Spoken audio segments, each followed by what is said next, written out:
ABC Listen. Podcasts, radio, news, music and more. Hey there. Look, just before we get into today's episode, I wanted to let you know that Richard and I have announced a national tour. Conversations Live will be coming to a theatre in your capital city in August, and we would love to see you there. It's going to be a lot of fun. Tickets are on sale now. Just go to the Conversations website to find out more. When Claude Robinson got out of jail in 2006, he felt it was going to be the moment that he turned things around.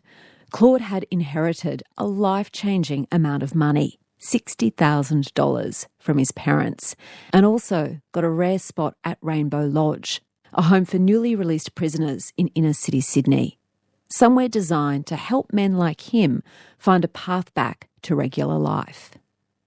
But Claude didn't stay long. He left Rainbow Lodge, checked himself into the Astoria Hotel in King's Cross, and over just a few weeks, Claude spent that $60,000 on heroin for himself and his girlfriend. And then he ended up back inside. That was his rock bottom. But the next time Claude was released from prison, he did turn his life around. And he is now the manager at Rainbow Lodge, doing his best to help men just like he was 18 years ago. And a heads up, particularly if you've got kids around, Claude's story does involve discussion of some tough subjects, including drugs and crime. Hi, Claude. Hi, Sarah. Thanks for having me. What time does your phone start ringing in the morning? Yeah, it pings early. What kind of things are pinging when you get a call at 6:30 in the morning? Oh, it might be, one of the men's, the staff have done a check and one of the men's not there. Or, if we're doing a transport, one of the staff just saying, that we're leaving now, that we're safe, we're on our way to pick someone up. Or someone might be, simple thing, someone might be just messaging, that I'm sick today, I can't come in. Yeah. But I'm actually on call 24/7. So, but I'm very lucky, at Rainbow. I have a really amazing staff, so, they don't call me when the strawberries run out. Is there such a thing as a typical day at Rainbow Lodge? No, there isn't. You plan things. You do hope that things will work out, but we work with people. And the people we work with, are hugely traumatised, and they're in a period of flux, expectation and change. So it can be quite terrifying for them. So, we have to take that into consideration. How many men live at Rainbow Lodge at any one time? Currently up to 10 in the house, and then we might have others come and do the day program. So that's a lot of personalities to juggle. Did you grow up in a big family? I did, big Catholic family. So I have 5 brothers and sisters. I'm number 5 out of the 6. What were things like at home for you as a young bloke? So, look, I grew up 5 or 6 children, and the reality was I don't think my mum and dad were bad people. They did the best with what they had and they didn't have great teachers. They were Catholics. Contraception wasn't a thing. Because look at the older 4, and they probably had enough resources to look after the first 4 but not the last 2, if I'm honest about that. So there's a lot of stress. They had to work all the time. What kind of role did Catholicism, religion, play in your family? Oh, huge. Had a huge impact. Like we were, Irish Catholic with some French in us, and the church played a big role. And I think it's hard, if you didn't grow up in Australia in the 70s and early 80s, it may be difficult to understand the unfettered power and control that the Catholic Church had. If the priest rolled up to your house, you just let him in. You would give him dinner, in my suburb, alcohol, or if he wanted to take your child somewhere, that would be perceived as a privilege, so... you have to have that context when you think about it. So, yeah. Would the priest come to your place? Yeah, the priest would come to my place more, I would see him leaving the neighbours. I still remember, one time I was coming back from footy or something, and a couple of the men from the neighbourhood were carrying him to the car because he was so drunk. Because that's what he would do. He would go around to people's houses and drink a couple of sherries or a glass of wine, and, he'd be paralytic by the end of the day. Or, I saw him, another one, leaving someone's house, with why the husband was at work, that type of thing, and I was I had to do, I was an altar boy, so I went through the whole Catholic higher, thing you did as a child. It was tough, yeah. It played a huge part. What about at school? What were things like at primary school for you, Claude? I never fitted in my family, and I had issues also at school. I know today, that I'm dyslexic and I have a different way of learning. But when I grew up, I started going to school in 1976. So there was no understanding of learning difficulties. I was a bad kid, in primary school. We had this teacher, Mr. Dyson, who was an amazing musician and had some really good things, but he would make me sit at the front of the classroom. We had the old wooden desks, and he had the big metre-long wooden rulers. And, if there was noise of that, he'd just turn around and smash my knuckles with the ruler, even if I did it or not. And that was the environment that we were brought up in, and I was always in trouble, I was expelled. What kind of stuff got you expelled? I think what happened to me, and this relates to the Catholicism and adults, so I realised that the adults in my life weren't congruent. What they said and what they did were two different things, and for whatever reason, I'm talking, I worked this out at six and a half, that impacted me hugely because it made my world really unsafe. And the other thing was, if I behaved the same way 2 days in a row, the outcome could be vastly different. And I know those things today because I work in the field and I have children, how damaging they are to children to not have that stability and regularity and stuff. And I think that comes down to having my parents being stressed, having too many kids. So, that set me on this path of that I just came to this decision that the only way I was going to get through life, and it's frightening to think of this, that I had this belief at 7, was that I needed to look after myself and do whatever that took, and I didn't have to care about anyone else because no one cared about me, and that set me on this 30-year destructive path, So, and obviously all the authority in my life was from adults.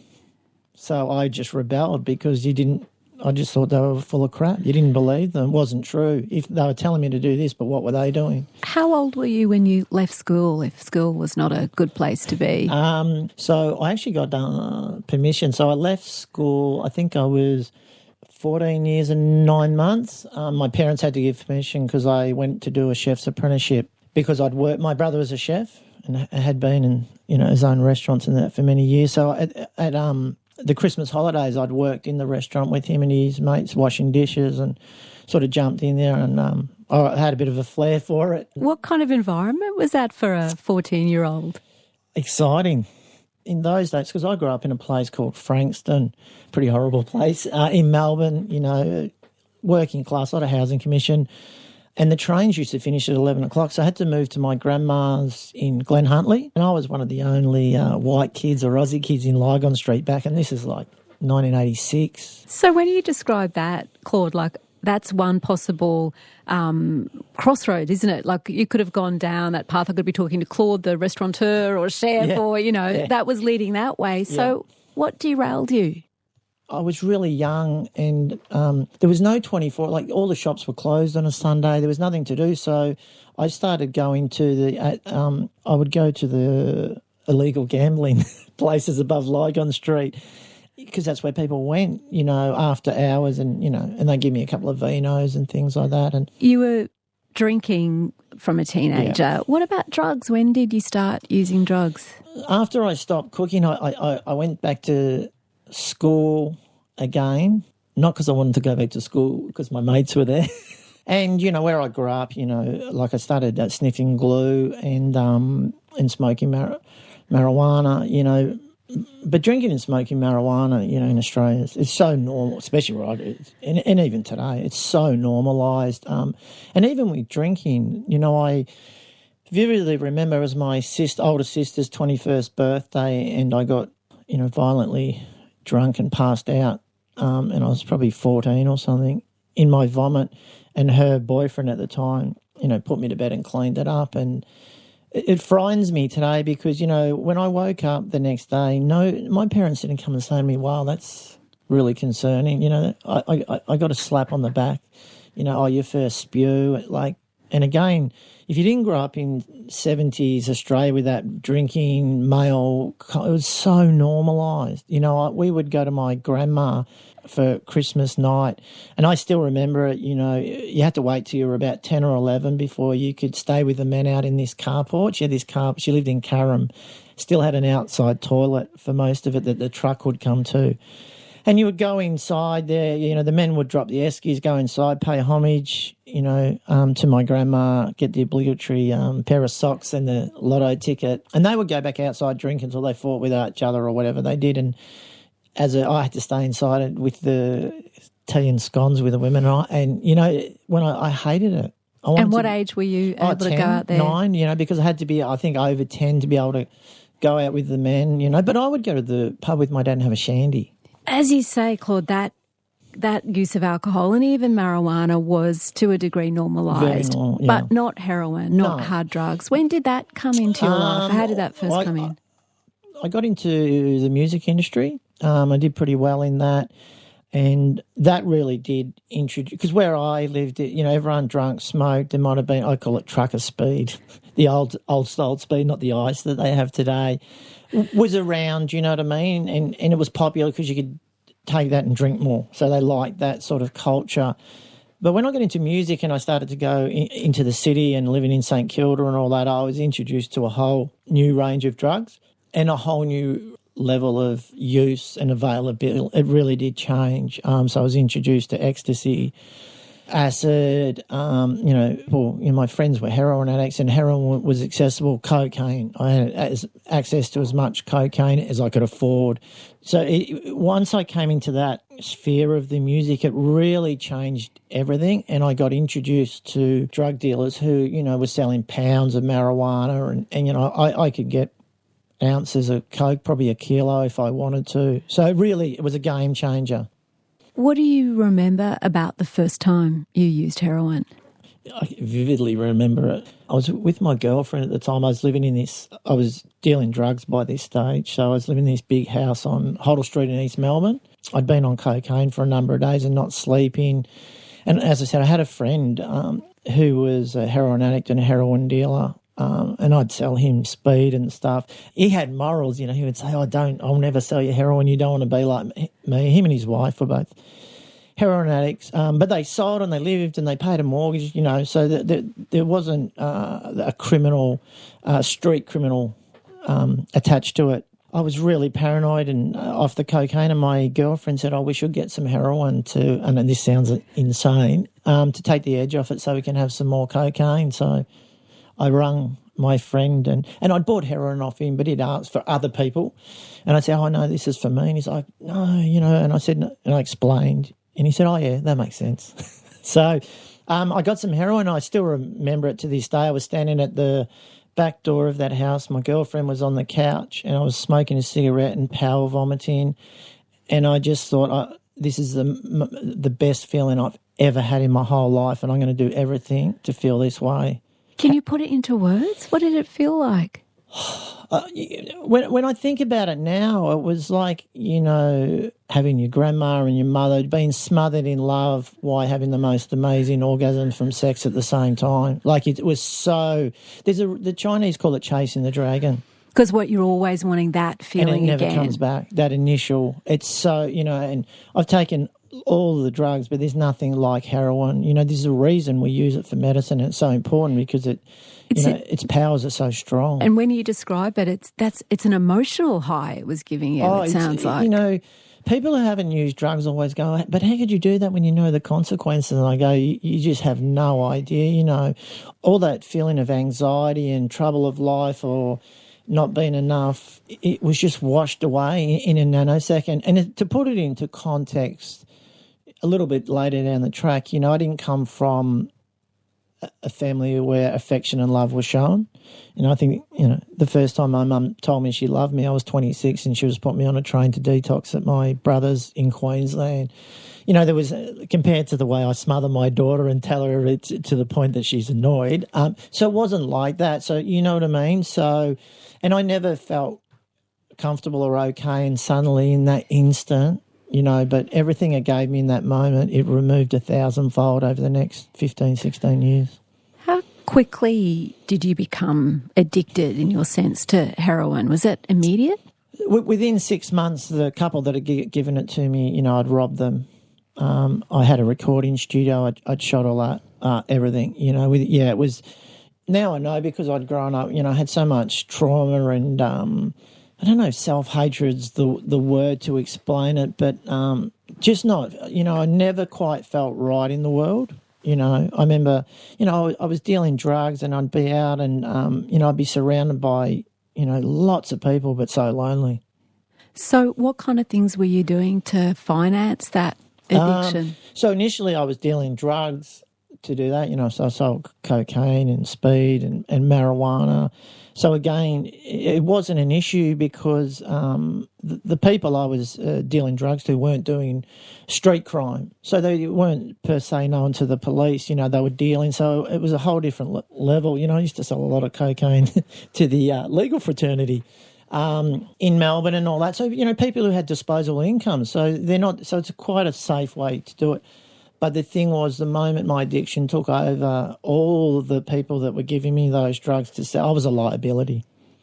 And they all dried up. I ended up owing this guy $70,000 and, they run me down and put a gun down my throat. And, that didn't stop me. But, the stream of drugs that I could sell to them all dried up. And so I had to go into, street crime or more desperate crimes. Yeah. In 2001, the law caught up with you and you were sentenced to 4.5 years in prison. Where were you sent? Which prison? I went to a few. So the first prison I went to, as most people do if you're arrested in Sydney, you go out to Silverwater to the Metropolitan Remand and Reception Centre, commonly known as MRRC. It's funny, I say to people, prison's a deterrent till you go to prison. What do you mean? If you don't know about prison and things, it's quite fearful, but you walk through the door and you go, oh, there's all the people from the crime. And the other thing, there's a reason humans rule the world. We're the most adaptable species on Earth. So we adapt. Humans survive and some even thrive in those environments. And this is why I say, punishing people doesn't work. You put them in there. I used drugs, every day I was in jail and, I knew people. And I worked out a way to survive. So I went from there and there was a strike on, I still remember it. So all the non-commissioned officers were on strike. So what we call pippers, they have pips on their shoulders or crowns. So officers, so they're not allowed to strike. So they were running the jail. So they moved us to, and I still vividly remember this, they moved me to Parramatta, which was open then. And they had to walk us in because the guys were rioting, so they were burning stuff out the windows. And this is in 4, 5 and 6 wings, like a quadrangle thing. And they had all shields, and we were under the shields as they walked us to the cells because they were burning, because they'd been locked in for like a week or 10 days. Yeah, so that was my entry into Parramatta, and I was there for a while I went to trial, and then I was stabbed at Parramatta by some Lebanese guys.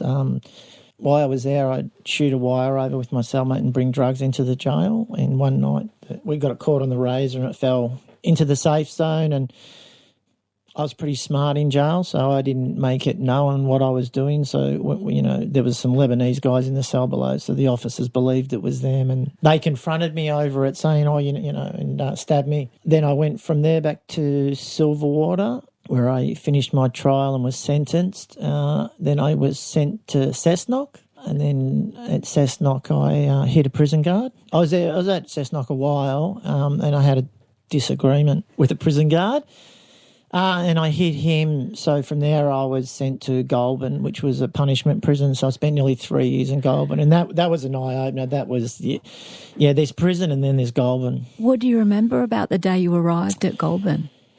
So once I hit the officer at Cessnock, I was segregated, so I was away. And any time I was outside my cell, I was cuffed in my hands and feet and had 2 guards next to me everywhere. So they took me from Cessnock back to Silverwater, the same there, before taking me to Goulburn. When I rolled up at Goulburn, I still remember going into the area commander's office, Big Bernie. He's dead now. He's a huge man. I think he had a $2,000 seat because he was ginormous. He was a big man. And he told the guards to take my cuffs off and leave the room. And I thought, oh, wow. And he was that big he couldn't get off his seat, thankfully. But he said to me, Robbo, if I could get off this seat, I'd punch your head through the wall, and he had my record up. And it wasn't pleasant, spit at officers fighting, assault officer. And, he was really clear. He said, this is not jail anymore. This is Goulburn. I own you. Were you scared? Actually, in that moment I was, because I thought, oh, this is, you know what I mean? They'd gone out. And you hear all the stories about Goulburn and all that sort of stuff. What other kind of prisoners were there? How was it different from... Well, then the next thing was they said to me, it's segregated via race. And I was like, what? And they said, so, we have the... I'll use the language they use. You've got the Kuriyag, the Lebyard, Aussie Islander, Aussie Asian, and then the Putrids, which is the protection. So that was Shorty, the guys who'd done the Anita Cobby murders and all that sort of thing, were up in the super protection area. And this is the officer telling me this. This is the language that they used. He said, so your choice is Aussie Islander or Aussie Asian. I choose the Aussie Asian. The islands are big boys. And I'd always got on well with the Asians. I did a lot of business with them. But then at that stage, I was on like 150 milligrams of methadone. So they took me to 2 wing, which was the Koori wing though. And I thought, oh, what is going on here? And they put me up the end in a cell and they left me there for 2 or 3 days with no methadone. Because it was a punishment. They wanted to tell that they were now in control of everything that I did. And, I just happened to know the guy who was a sweeper because there was no perspex on my window, so it was really cold. And he'd slip in a cardboard box and they'd come in and go, that's contraband, and take it off me. And they just gave me the Regulation 1 grey prison blanket and the Bible. So I was, hanging out off methadone for 3 days, trying to read the Bible. Yeah, it was pretty terrifying. I was pretty sick, and then they took me out and they dosed me with my methadone and they put me in the Aussie Asian yard. Tell me what happened one day when you went to visit the prison dentist. Yeah, so which was a luxury in prison. If anyone who's been in prison, like most of my teeth are missing or fake now. It's one of because there's no dental care, so they just pull them out. Yeah, I was waiting in the dentist, and obviously in Goulburn you have next door built onto it's actually part of the prison is Supermax. So we're sitting in there, and the Supermax guys wear orange jumpsuits, and the squad guys come in, and there was a guy. I was waiting in the waiting room. There was a guy in there, and they just told him to get out, and they brought in Ivan Milat because he's in Supermax, so they don't want them out of the Supermax area for any longer than they have to. And they brought him in to the dentist, and did whatever they did to him, and then took him out. And in a Goulburn, unlike some jails, you don't really speak to the guards. And I remember everyone just going, wow. I don't know if there's evil, but the place went icy. He certainly had a terrible energy, and we all, even the guards, were just like, wow. It's a surreal place to be in, And I did, in that period, I just thought, oh, how did I get here? Yeah, drinking and smoking pot as a kid and growing up. And though I didn't change my life from that moment, in hindsight, it was one of those pivotal moments when I just thought, wow, I don't belong here. Like, these people kill people. They don't even take drugs. Like, this is a whole... And it did start a process over a long time. Were you in touch with your mum and dad while you were in prison? So my mum had died at the start of that sentence. I left Melbourne at the end, around 2000, because my mum had non-Hodgkin's lymphoma, so incurable cancer. She wouldn't have morphine in the house because her son was a drug addict. And I was on Bupe then or something. I was clean. I wasn't using... and I just thought, I'd caused so much damage that I thought it was really unfair that she was going to die, that she would do that in pain. So I just thought, I need to leave. So I went in Queensland, ended up in Sydney, ended up in prison. So she died while I was in prison. I never got to say goodbye or go to her funeral or anything. And that's not the prison officials, or that's my fault. I take complete responsibility for that. I made choices that had consequences. So at the end in Goulburn, my dad died. And the only reason I found out my dad died was I went to pick up my buy-up one day and it wasn't there. The reality was I spoke to my dad because I needed the $50 every week to get to buy-up, if I'm completely honest. It was a pretty shit way to live, but that's what it's like. And he would always put it in, so it wasn't there. And I thought, oh, that's weird. And because... Goulburn's got a circle, so there's one officer that has a phone that controls your access to everything. And every time I put my hand up, because I'd hit a gut, they just told me to piss off. You know, those guys all lined up in that yard and rung their families and that to find out that he died. Like, that was the camaraderie that they did, and, you know, so... And then the other inmates rang your home? Rang their family, gave a number until they could find out, and they found out that he'd died. So they moved me back over to X-Wing after he died, I think, because they felt sorry for me. They didn't want me to kill myself. And I just, you know, I thought I was sharing a cell. And this is how insane and sad it is, that I used my dad's death to get one out. My own cell, which is huge, you know.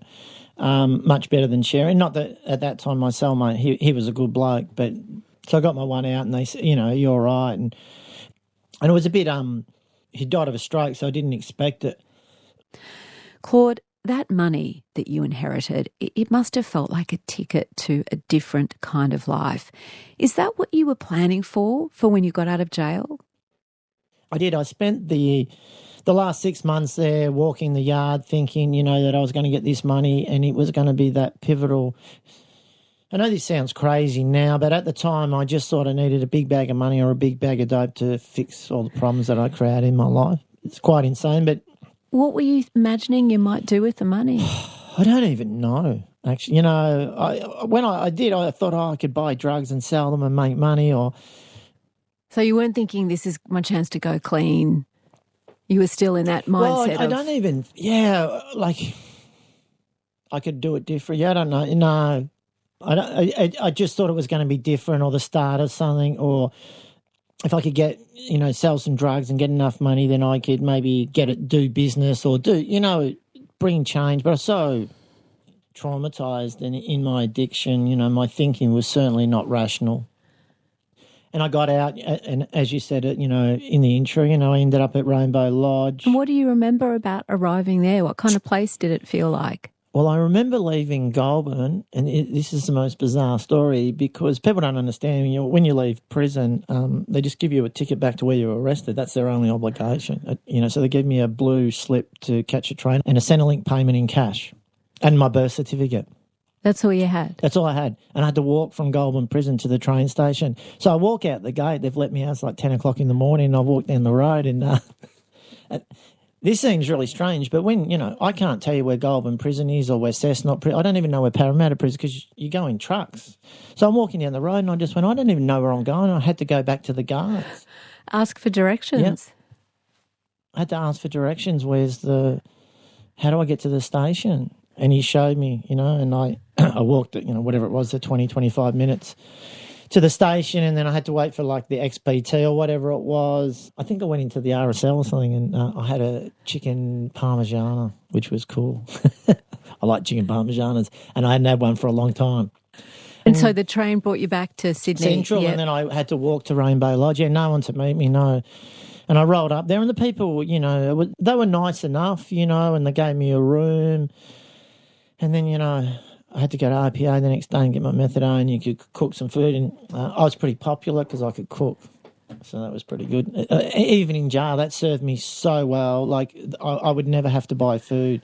The boys would always buy food, and I would cook. In Goulburn, I cooked a mad Christmas lunch one day, you know. So, yeah, the boys would all buy all the food, and I just cooked it for them. So, you know, it's one of those things, cooking it. It served me well. So, yeah, I rolled up there and I was on methadone, and, you know, I was getting my inheritance in like a couple of weeks after I got out, and I was all right. I'm not going to use any other drugs. I'll just take my methadone. And, you know, one night I thought, I'll just go down and see who's at the cross. I'll be all right.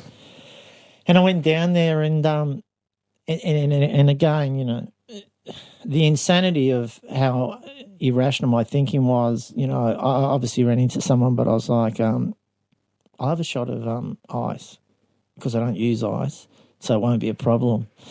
It's not heroin, you know. I'm trying not to laugh. It's so insane, but that's what I thought. I had a shot of ice, and then I think I walked from King's Cross to Rainbow Lodge, which is in Glebe, 3 or 4 times that night, because every time I'd walk to the Rainbow, I go, all right, I'm going home now. I walk and I have to go back. And it was all back on, you know. I got my inheritance. I ran into a girl I knew.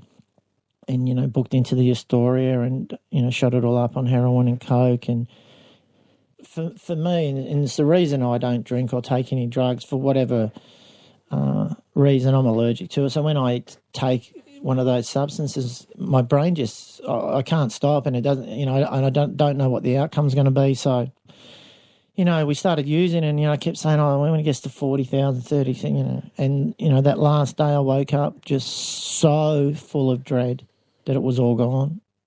I robbed a cab to get to Centrelink in Leichhardt, and, I did a really stupid, desperate crime, and then jumped two other cabs, robbed someone and got their wallet and their phone with my girlfriend. And I knew I was in trouble because my girlfriend at the time, who's unfortunately still using, said to me, "You're crazy." And I thought, oh, God, I'm in real trouble here. But, I couldn't stop. So, and we the police are coming down Parramatta Road, and we're in a cab, and I'm going, just drive. And the insanity was, all I needed to do was to get to King's Cross to have a shot of heroin to work out what I was going to do. And I just, in that moment, I don't know what it is, spiritual moment of clarity, call it whatever you want, but I was in King's Cross, about to score heroin, and my girlfriend tapped me and said, the undercovers across the road are looking at you. And I don't know, I just became overcome with something. I just said, I can't do this anymore. And I gave her the phone and the wallet and kissed her and said, I'm going to hand myself in. I'm going to go back to jail where it all makes sense. And I did. I walked across the road to two shocked undercover policemen. They obviously radioed through, and, there was warrants out. I'd been on the run for parole anyway for a few weeks. And I said, this is what I've just done. And they're like, wow. And, I was so defeated that, the officer, he said, I don't even need to cuff you. And I said, no. And we just walked down to King's Cross Police Station. And King's Cross Police Station doesn't hold you for very long, so it just has these real little dock cells, not a proper cell. And it's run by the police, not corrections. And they just put me in there. I just started breaking down crying. I just thought, fuck. All that opportunity, I just thought, what am I going to do now? But I knew that I couldn't live out in the world, and I just thought I need to go back to prison. And I know what I know now is I wanted to go back to prison because, I wanted to abdicate my responsibility to someone else because I couldn't trust myself, and I couldn't look after myself. And that's one of the things that when we imprison and institutionalise people and then expect them to come back into the community, when you do that, when you imprison and institutionalise, you remove all their personal responsibility. Where were you sent to prison? So I went back to MRRC, waiting to go before the parole board first. I had some other charges too.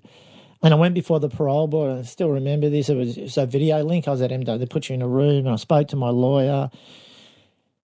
And they spoke to me, and I said, I want to go to rehab. And I thought, because when I was in the pod, I'd asked one of the officer to see alcohol and drug worker, beat to the AOD worker, and he laughs. He said, about time, Robbo. The officer said that, and I thought, story of my life, I'm the last to catch on how shit it is. Everyone else, you know what I mean? Even he thought it was just sad. Was there an opportunity for you to go to rehab? Well, I thought there was, because I was going to present to the parole board that I need to go, and they just, like, the hearing went for about 60 seconds. I said, no, you're not going anywhere.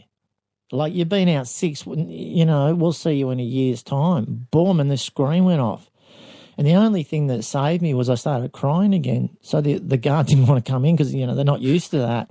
And I had a phone because my lawyer was in the parole hearing. And I grabbed the phone and, I said to my lawyer, like, I said, I need something. I know, I can't keep doing this. I need something. I still to this day don't know what he said to them, but the officer knocked on the door. He said, mate, wait, they're going to come back in a couple of minutes. And I was like, oh, okay. And they came back on and they said, all right, we've spoken to your lawyer. You can't go to rehab. You're too high risk to the community, but there's a place at Long Bay Prison called Narranura. It's like a rehab, but it's in the prison, and we're going to recommend to send you there. And that was enough. You know what I mean? I was just like, all right, there was hope. You got another chance. Yeah, I got another chance. So they did that, and then I was moved out to Long Bay eventually, and I went into Narranura. And what was that place like? How was it different from the experiences you'd had of jail up to that point?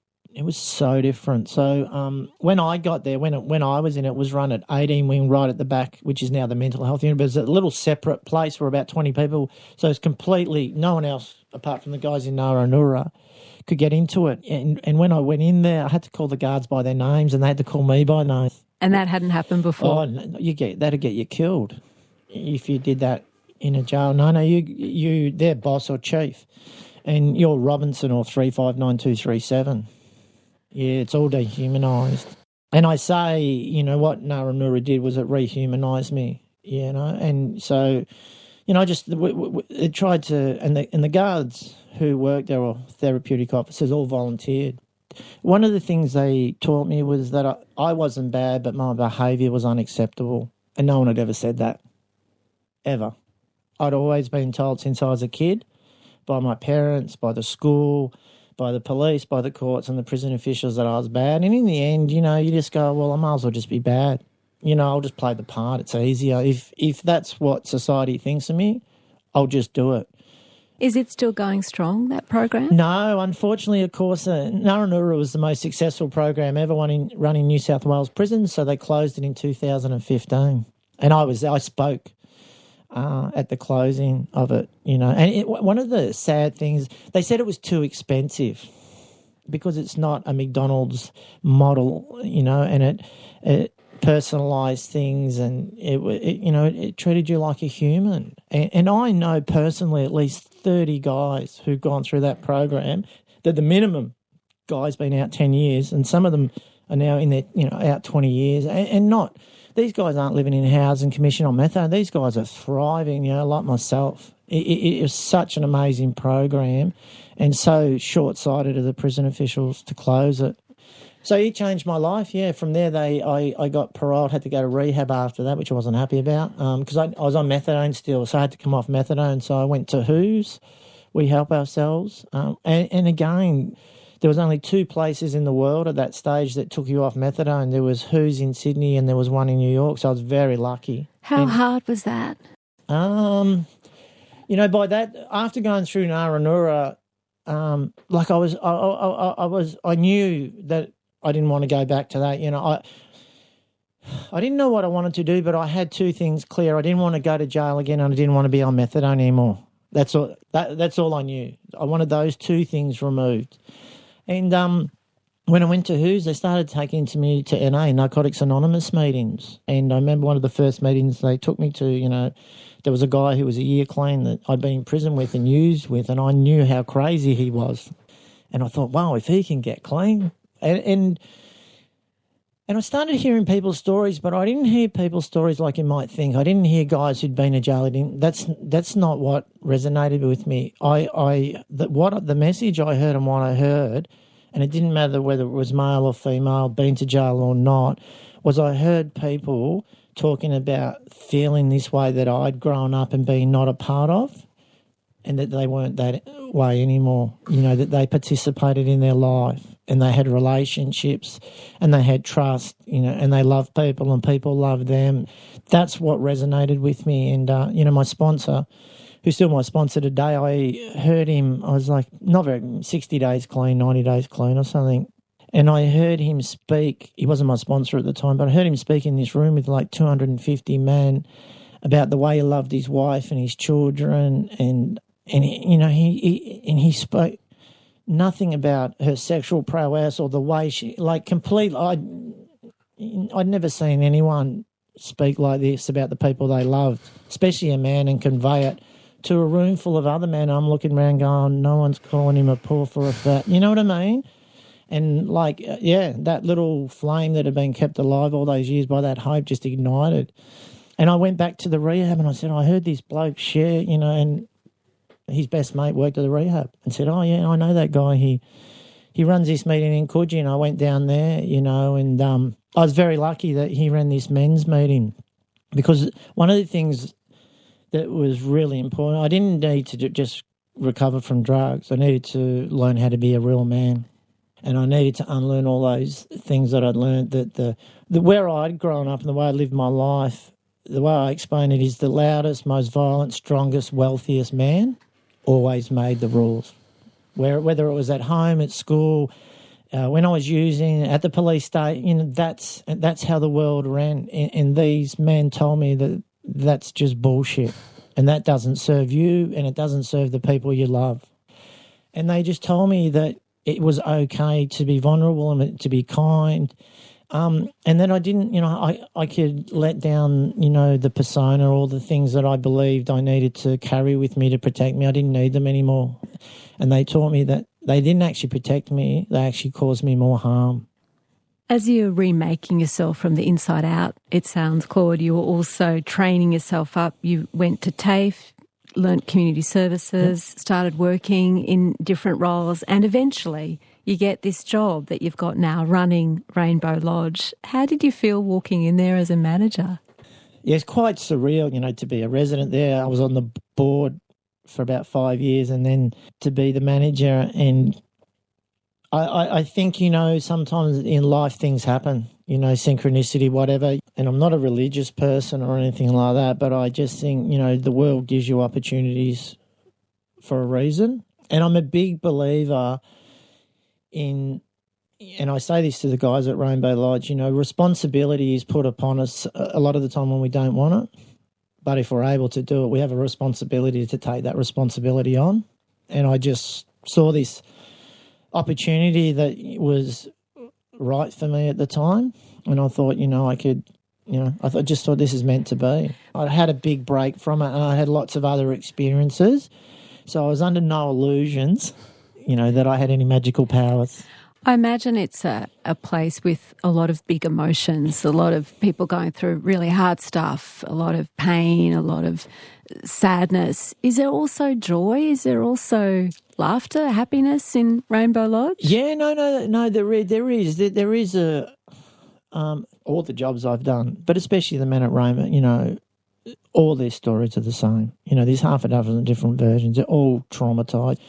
They're all removed as children, all put into government care, all sexually abused. This is what's so wrong with our system. These people were taken as children from their families instead of their families being supported, put into care, abused in care, acted out from their trauma, whether it was aggressively or with drugs. So what we did as a society was we'll criminalise the trauma response of children, so we as a society can abdicate our responsibility for putting them into the care of places where they're sexually abused. That's what we did.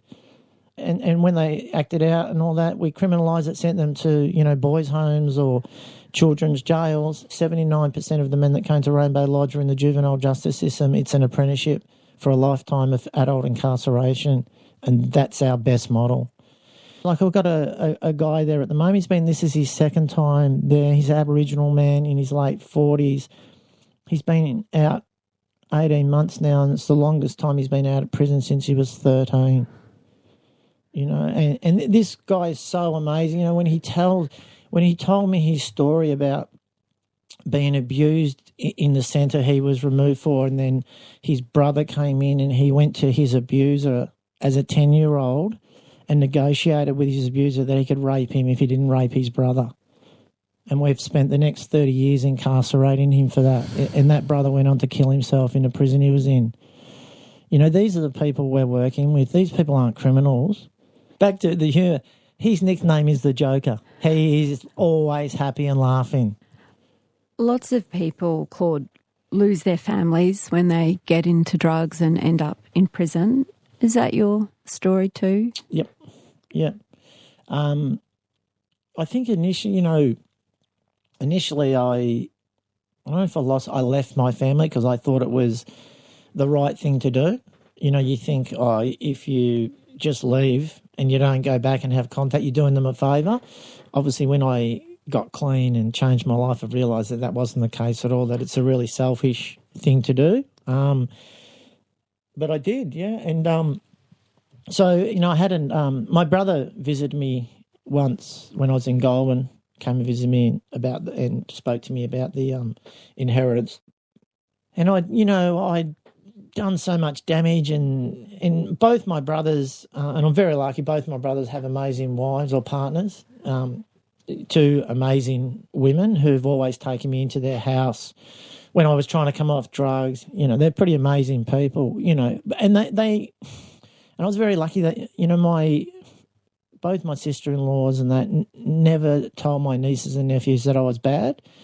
They said that I used drugs, and, when I used drugs, I did crime, and the punishment for that in this country when you break the law is that I went to prison. So when I didn't have to make up stories, but I knew this time that I couldn't get out and tell them it was going to be all right. I needed a body of evidence. So I was about 4 years clean and out of prison, and my brother owned a motel I knew in Wodonga, I'd found out.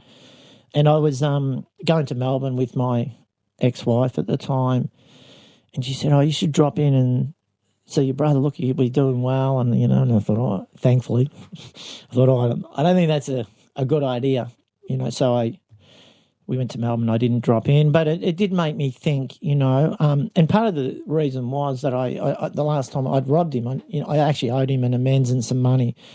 And I rung him up, because I found out the hotel, and I rung it up. He happened to answer the phone, and I said, it's Claude. And, and he wasn't very happy. He just said, what do you want?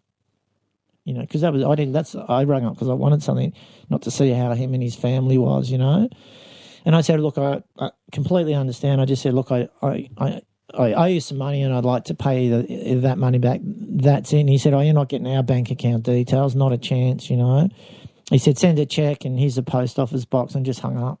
That was it, and I'd worked this out with my sponsor, and so I had the money. So, before I called, and I had the bank check, so it wouldn't bounce, and it was all, and I priority mailed it, and he rang me back, a day or so later in tears, and he said to me, I'm still emotional. He said to me, this is the first time that you've done what you said you were going to do. Yeah, so, then I started taking my family, and I got married in Byron Bay, and my family all come up, and my nieces and nephews, and they slowly came back into my life. And obviously, when the Australian of the Year getting nominated for the local hero thing, they're really proud of that because they've seen the battles and how difficult it was. But, I'm lucky, those things are really important. And to the point, my brother used to own this motel, and we'd go there and everyone would stay for free except me, because I said to him, I can't. I know everyone else can. So, I had an agreement with him, and every time I stayed there, just between me and him, I just pay him some money because I needed to make amends. I wasn't like all the others hadn't robbed you and hurt you and caused grief in your family. And that's why I say both my brother's partners are amazing women, because, they're not related to me, by blood or anything, but they've always stood by me. Yeah. You're a dad now yourself. What kind of parent do you try to be? Not like my parents. I know this is bad. Look, I smother. My daughter gets told that I love her. Too much? Does she say it too much? Yeah, she does. Especially now, like when I drop her at school, she's like walking in front. Dad, don't do that. But when we're at home, what I've learned, like I never leave anything unsaid to my daughter. I never let her imagine how I feel about her. Like I don't leave anything to risk. I want her to know that I love her and support her, and that she is really special to me, and that I'll do anything for her. And we have a really amazing relationship, You talked earlier about that incredible emotional rush that heroin gave you the first time you used it, but it sounds like the love you've got with her blows that out of the water. Yeah, you're a mother. There's nothing like it. I think for me, my daughter and my obligation to my daughter is a lot about making amends to myself. I just think of, all those things that happened to me, when I was growing up, and the damage that stuff does, and how painful it is, and I just, I know I can't protect her from everything, but I wanted her to know when she's in our house that it's always safe, and she can say to me whatever she wants, and she does. If I get upset or I yell, she'll tell me that I've hurt her feelings, and I can't imagine saying that to my parents. I can't hug my daughter or kiss my daughter without her permission. She knows, that she owns her body, and we have a really respectful relationship, and it's, I'm very proud of it. I'm blessed, and she's a really, really good kid, but it is the most important relationship in my life. And I put a lot of work in. I went and I've done lots of parenting programs and stuff to learn what's good and what's not. And when I'm given the tools, it's amazing what we can do. Claude, it's been a real privilege to hear your story. Thank you so much for being my guest on Conversations. No worries. Thank you.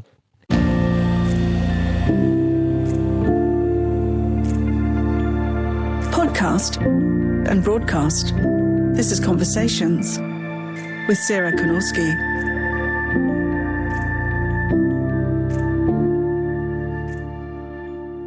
Claude Robinson was my guest on Conversations, and Claude is the manager of the Rainbow Lodge in inner city Sydney, and he was a nominee as a New South Wales local hero in the 2025 Australian of the Year Awards. This conversation was produced by Nicola Harrison and recorded on the lands of the Gadigal people. I'm Sarah Konorski. Thanks for listening.